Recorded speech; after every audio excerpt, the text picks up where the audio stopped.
Maurice Mpala of MOB Financial Services has urged the government to strike a balance in the allocation of foreign currency across all sectors.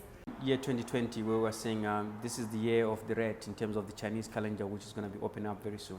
So what we're trying to look at now is a situation where we're saying, how do they stabilize in terms of the microeconomic fundamentals to be able to now to cushion in terms of buying power and everything else?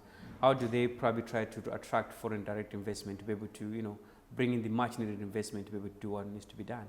And then how do you encourage exporters to be able now to export and get, forex, that which is needed? And then how do they now come to the Reserve Bank issue and be able to allocate forex, discuss forex resources that are required by the, the productive sector and everything else?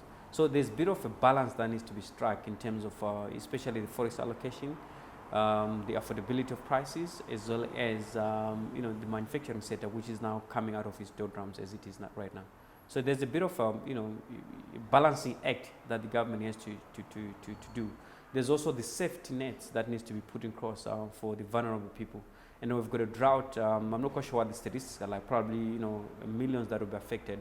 And they need to find out now, both urban and rural, how do they come in now to have a budget that will be able to cater for those people that are vulnerable as it now. So it's a bit of a balancing act, which will need all stakeholders, government, NGOs, private sector, and as well as well wishers. He mentioned the challenges that the commerce industry is already facing in 2020.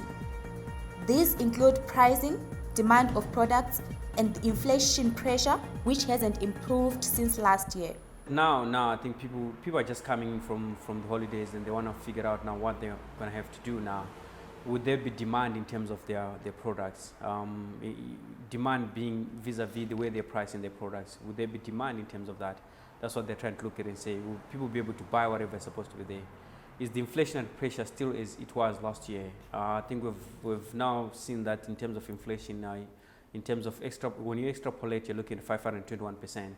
Would that make a difference in terms of what's in the market? So in terms of business now, it's going to be how are they going to price in terms so that there's a bit of affordability in terms of the overstretched consumer that's out there. So that's the biggest challenge there.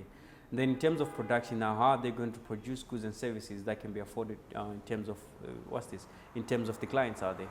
So it's a bit of a challenge right now to be able to see how do you price your products and how do you maneuver from the system. So this is like a thing we're trying to say, how do we move from now on into the the first quarter of 2020.